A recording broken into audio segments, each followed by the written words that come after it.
육체적인 데서 놀던 것, 그러니까 아내 방에서 노는 것이라면, 두 번째는 아내에게 향수의 냄새를 맡고 아내의 냄새를 생각을 하는 거죠. 그래서 아내를 연상하는 거죠. 어쨌든 이런 두 가지의 행동들을 하면서 이 아내의 방에서 시간을 보내게 됩니다. 자, 페이지 212쪽입니다. 아내의 방은 늘 화려했어요. 나의 방엔 벽에 못 하나 꽂히지 않은 아주 소박한 것인가 반대로 아내의 방에는 천장 밑으로 쫙 돌려 못이 박혀 있었고 또 못마다 화려한 아내의 치마 저고리가 걸려 있었습니다. 여러 가지 무늬가 보기에 좋았어요. 아내의 방과 내 방이 대조를 이루고 있음을 알 수가 있습니다. 나는 그 여러 조각의 치마에서 늘 아내의 동체, 몸이요. 그리고 몸이 될 수 있는 여러 가지 포즈를 연상하면서 내 마음은 늘 점잖지 못하다라고 얘기를 하면서 안에 있는 아내와의 모습을 상상을 하는 거죠. 그러면 결국 이제 아내의 방에서 나는 뭘 하는 거야? 내가 그동안 잘 보지 못했던 또 느껴보지 못했던 아내의 모습을 상상을 하는 거죠. 그러다 보니까 여기 있는 이 아내의 방은 바로 나의 내적 욕망, 아내에 대한 나의 탐미적인 마음을 내적 욕망을 충족하는 공간으로 나타나게 되죠. 그렇건만 나에게는 옷이 없었어요. 아내는 옷이 많았고 아내는 내게는 옷을 주지 않았습니다. 입고 있는 코르덴 양복 한 벌이 내겐 옷이 없고 통상복이고 나들이 겸이었대요. 그러니까 잠잘 때도 항상 그 입는 옷을 입고 있는 거죠. 그리고 하이넥 스웨터가 한 조각 사철을 통한 내 네일이다. 그러니까 사철 내내 나는 하나의 네일을 입는 거죠. 그것들은 다 같이 빛깔이 검답니다. 내 짐작에서는 빨래를 댈 수 있는 데까지 하지 않아도 되고 또 그래도 보기 싫지 않도록 하게 하는 것이 아닌가 한다. 나는 허리와 두 가랑이 세 군데다 고무줄 밴드가 끼어있는 부드러운 사무라타를 입고 그리고 아무런 소리 없이 잘 지냈다고 합니다. 그 남자용 속옷 입고 그냥 잘 지내는 거죠. 그러니까 이런 옷차림에서도 아내는 굉장히 화려하고 바깥 활동을 하고 있는 반면에 나는 전혀 그렇지 않죠. 옷이 없다는 얘기는 사회적인 생활을 하지 않는다는 뜻이니까요. 어느덧 손수건만 해졌던 볕이 나갔는데 시간의 흐름을 알 수 있다. 그죠? 아내가 외출했다가 돌아오지 않아요. 나는 요만한 일에도 좀 피곤하였고 또 아내가 돌아오기 전에 내 방으로 가 있어야 될 것을 생각을 하고 그만 내 방으로 건너갑니다. 아내가 오기 전에 방으로 건너가야 되나 봐요. 내 방은 침침해요. 아내 방은 환했었는데 나는 이불을 뒤집어 쓰고 낮잠을 잡니다. 한 번도 거둔 일이 없는 내 이부자리는 내 몸뚱아리의 일부분처럼 참 반갑다라고 얘기를 합니다. 난 한 번도 거둔 적이 없다. 뭐야 이거 정말 무기력의 끝판왕이죠. 무기력한 모습을 잘 보여주죠. 잠은 잘 오지 않은 적도 있다. 또 전신 가까이 까칫까칫하면 영 잠이 오지 않는 날도 있대요. 그럴 때는 아무런 제목을 하나 골라서 뭘 한대요? 연구를 한답니다. 보자, 무슨 연구를 하는지 볼까? 나는 내 좀 축축한 이불 속에서 참 여러 가지 발명도 하고 논문도 많이 썼대요. 시도 많이 지었어요. 그러나 그것들은 내가 잠이 드는 것과 동시에 내 방에 담겨 철철 넘쳐 흐르는 그 흐느흐느한 공기에 다 비누처럼 풀어져서 온데간데 없고 한참을 자고 깬 나는 속이 무명 헝겊이나 메밀껍질로 띵띵 찬 한 덩어리 베개와도 같이 한 벌 신경 써 있었을 뿐이고 하였다라고 얘기를 하죠. 그러니까 나는 뭔가 연구를 한다고 하지만 사실은 연구를 하고 있는 게 아니란 얘기예요. 그죠? 그냥 여러 가지 사색들을 하다가 잠이 들면 모든 것들이 사라지고 나는 또 그냥 그렇게 지낸다고 얘기를 하죠. 베개와도 한 번 신경이 있었을 뿐이고 하였다. 이러한 생활이 반복되었다고 얘기를 하죠. 무기력한 생활의 반복을 보여줍니다. 나의 모습에서 무기력한 생활이 반복되고 있음을 알 수 있네요. 그러기에 나는 빈대가 무엇보다도 싫었대요. 갑자기 왜 빈대 얘기가 나오지? 그러나 내 방에는 겨울에도 몇 마리씩의 빈대가 끊이지 않고 나왔어.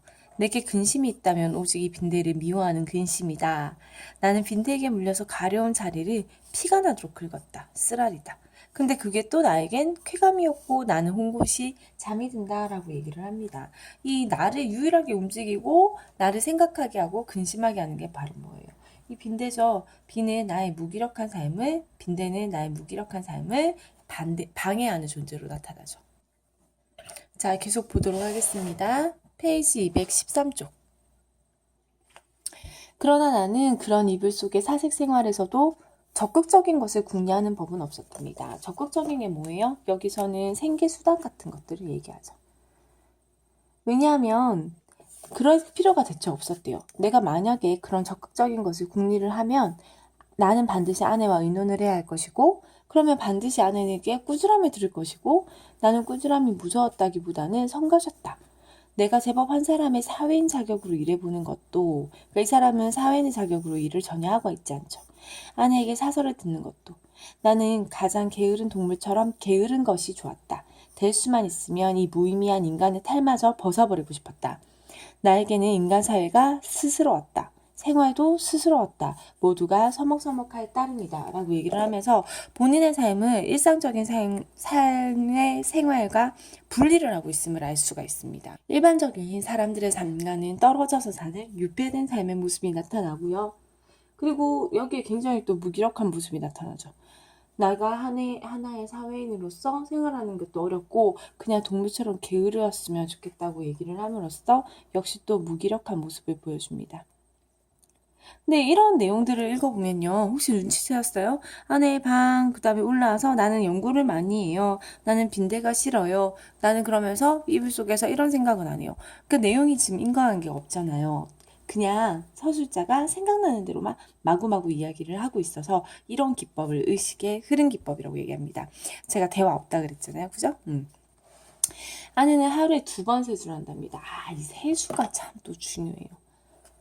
아내는 하루에 2번 세수를 하는 것을 하고요. 나는 하루에 1번도 세수를 하지 않습니다. 세수를 하면 밖에 나가게 되죠. 근데 이 두 사람은 지금 굉장히 대조적인 삶을 살고 있어요. 부부 사이에 이런 삶 살면 별론데. 나는 밤중 3시나 4시에서 소변을 갔는데 달이 밝은 밤에는 한참 마당에 우두커니 서 있다 들어온대요. 그러니까 나는 28가구에 아무와도 얼굴을 마주치는 일이 없어요. 그러면서도 나는 18가구의 여인네들을 거의 다 기억을 해요. 근데 그들은 나 아내보다는 못생겼어요 라고 얘기합니다. 근데 재밌는 점은 바로 이 부분이에요. 이렇게 무기력하고 매일매일 잠만 자는 이 사람이 진짜로 무기력한 사람인가? 어쩌면 아닐 수도 있지 않을까? 왜? 자기와 같이 사는 사람들의 얼굴을 많이 본 적 없지만 그들을 기억하는 거예요. 주변에 관심이 있다는 것을 알 수가 있어요. 그러면서 심지어 비교까지 합니다. 나의 아내가 제일 예쁘다. 이렇게 하면서 그죠? 계속 볼게요. 11시쯤에서 하는 아내의 첫 번째 세수는 좀 간단하대요. 11시에 움직이나 봐요. 저녁 7시쯤 하는 두 번째 세수는 손이 많이 가요. 아내는 낮에보다 밤에 더 좋고 깨끗한 옷을 입어요. 그리고 낮에 외출하고 밤에도 외출을 합니다. 나는 아직까지 놓지 못했지만 우리는 이 사람이 매춘 여성임을 알 수가 있어요. 맞습니까? 아내에게 직업이 있었던가? 아내의 직업이 무엇인지 알 수 없어. 진짜 몰랐을까? 모르는 척 하는 걸까요? 만일 아내에게 직업이 없었다면 나와 같이 외출할 필요가 생기지 않았을 것인데 아내는 외출을 해요. 외출한다는 얘기는 직업이 있다는 뜻이겠죠. 외출을 뿐만 아니라 내객도 많아요 라고 얘기를 하면서 우리에게 얘기를 해주는 거죠. 아내에게는 뭐가 있어요? 직장이 있다는 것을 얘기를 해준다는 거죠. 아내에게 내객이 많은 날은 나는 온종일 내 방에 이불을 쓰고 있어야 되는데요. 불장난도 못하고 당연히 화장품 냄새 못 맡고 그래서 나는 그런 날은 의식적으로 우울해한대요. 그럼 아내는 나에게 뭐를 줘요? 돈을 줍니다. 왜 돈을 줄까요? 그런 날 나는 의식적으로 우울해하는 나에게 아내가 돈을 줍니다. 50점짜리 은하인데요. 나는 그게 너무 좋았대.